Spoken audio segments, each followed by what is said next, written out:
ஓ okay. இந்த மாதிரி research பண்ணணும்னு உங்களுக்கு எப்போ சார் தோணுச்சு? See don't ask me chilli questions. நான் சினிமா ஹீரோயின் கிடையாது. ஓகே. இந்த சயின்டிஃபிக் உலகத்தில் இதெல்லாம் நம்புறீங்களா? சூப்பர்ஸ்டிஷியஸாக தெரியலையா? நம்ம முன்னோர்கள் வாய் வழியாக சொன்ன எவ்வளோ விஷயங்களை நாம் மூட நம்பிக்கைங்கிற பேரில் தொலைச்சிட்டோம். நாம் ஏன் துணி துவைக்கிறோம், பெருக்கிறோம், துளசி மாடம் சுற்றுறோம், இது எல்லாத்துக்குமே ஒரு ரீசன் இருக்குது. நாம் நெத்தியில் வச்சுருக்கிற விபூதி கூட சயின்டிஃபிக்காக ஒரு ரீசன் இருக்குது. ஆனால் நாம் தான் ஏதோ கம்ப்யூட்டர்லாம் படிச்சுட்டு இதெல்லாம் மூட நம்பிக்கைன்னு ஒதுக்கிறோம். இந்த பில்லி சூனியம் இதனால் பாதிக்கப்பட்டவங்களெல்லாம் பார்த்துருக்கீங்களா? நிறையா பார்த்துருக்கேன். ஆனால் அதனால தான் பாதிக்கப்பட்டிருக்காங்கன்னு என்னால் கன்ஃபார்மாக சொல்ல முடியாது. இது வரைக்கும் நீங்கள் எதையாவது பார்த்து பயந்துருக்கீங்களா? இதுவரையும் எதை பார்த்து நான் பயந்ததில்லை. ஆனால் அந்த நாளுக்காக நான் காத்துக்கிட்டு இருக்கேன்.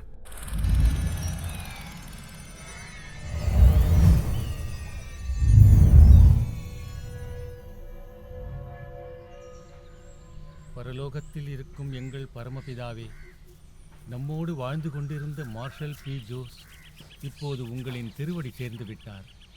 அவரின் ஆன்மாவை உங்களின் பொற்பாதங்களில் ஏற்பீராக. ஆமென். இங்கு இந்த கல்லறையில் அடங்கிய இவர் உமது வருகையின் போது உம்மோடு உயிர்த்தெழுந்து நிலை வாழ்வை பெறுவாராக. பிரியமானவர்களே, நம் இறைவன் இரக்கமுள்ளவர். நம் தவறுகளை நினைத்து நாம் வருந்த வேண்டியதில்லை. அவரிடம் மன்னிப்பை வேண்டுவோம். ஏனெனில் அம்மா அப்பாவுக்கு ரொம்ப வருஷம் கழிச்சு பிறந்த குழந்தைனா.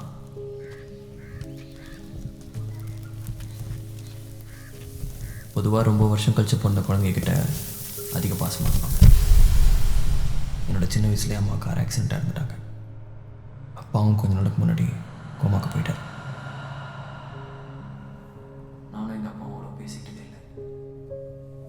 அவரோட ரூமும் அவரோட பியானோவும் தான் அவரோட உலகமே. நிறைய திட்டுவார்.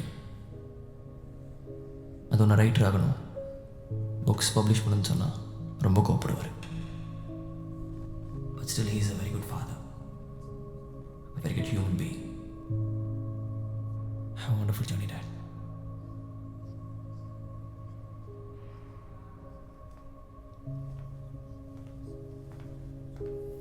கர்த்தருக்குள் அன்பானவர்களே, நாம் இப்போது கர்த்தருக்குள் நித்திரை அடைந்த மார்ஷல் பி. ஜோஸ் அவர்களின் இறுதி ஆராதனையில் பங்கேற்கக்கூடியது. சார் படித்து பார்த்தேன், ரொம்ப காம்ப்ளெக்ஸாக இருக்குது. நம்ம ஜனங்கள்லாம் சான்ஸே இல்லை, இது விரும்ப மாட்டாங்க. ஏதாவது புதுசாக ட்ரை பண்ணுங்க. ஒரு நல்ல லவ் ஸ்டோரியாக எழுதுங்களேன், அதான் நல்லா சேல்ஸ் ஆகும். இப்போது உங்கள் லவ் ஸ்டோரி, உங்கள் ஃப்ரெண்டோட லவ் ஸ்டோரி, இந்த கால் சென்டர் விஷயங்கள், இந்த மாதிரி புதுமையான விஷயங்களை கொண்டு வாங்க சார். அதான் பெண்களுக்கும் பிடிக்கும். நான் உங்களுக்கு ஒரு சின்ன கதை சொல்கிறேன். ஒரு அழகான பொண்ணு ஒரு பையனை லவ் பண்ணுறான். அந்த பையன் ராத்திரியானா சுத்த ரத்த காட்டறி ஆயிடுறான். ஆனாலும் அந்த பொண்ணு அந்த பையனையே தான் லவ் பண்ணுறான். இந்த மாதிரி ரியலிஸ்டிக்கான விஷயங்களை கொண்டு வாங்க சார், ஜனங்க விரும்புவாங்க சார். நாவலுங்கிறது சினிமா மாதிரி சார். பெண்கள் பாராட்டணும், தாய்மார்கள் ஆதரவு தரணும், அப்போ தான் நமக்கு பணம் வந்து சேரும். நீங்கள் ஏதாவது புதுசாக ட்ரை பண்ணுங்க சார். இது சரி வராது சார். ஒவ்வொரு படைப்பாளிக்கும் the ambience is an important one. நாம எந்த இடத்துல வச்சு ஒரு பெயிண்டிங்கை வரைகிறோங்கிறது அது பிரதிபலிக்கும் நாம் வரைகிற பெயிண்டிங்லேயே. உதாரணத்துக்கு சொல்லணும்னா, நாம் ஒரு பெயிண்டிங்கை சுடுகாட்டில் வச்சு வரைகிறோம். அப்போது நம்ம மைண்ட் முழுக்க ஒரு அமானுஷ்யம் நிறைஞ்சிருக்கும். அதுதான் நம்ம கை விரல்கள் மூலமாக அழகான பெயிண்டிங்ஸாக வெளியே வருது. Not only for paintings, for all art forms the ambience is the most important thing. So உங்களுக்கு ஏற்ற மாதிரி choose a nice place as well as a wise place. Okay, இது நேற்று நான் வரைஞ்ச பெயிண்டிங்.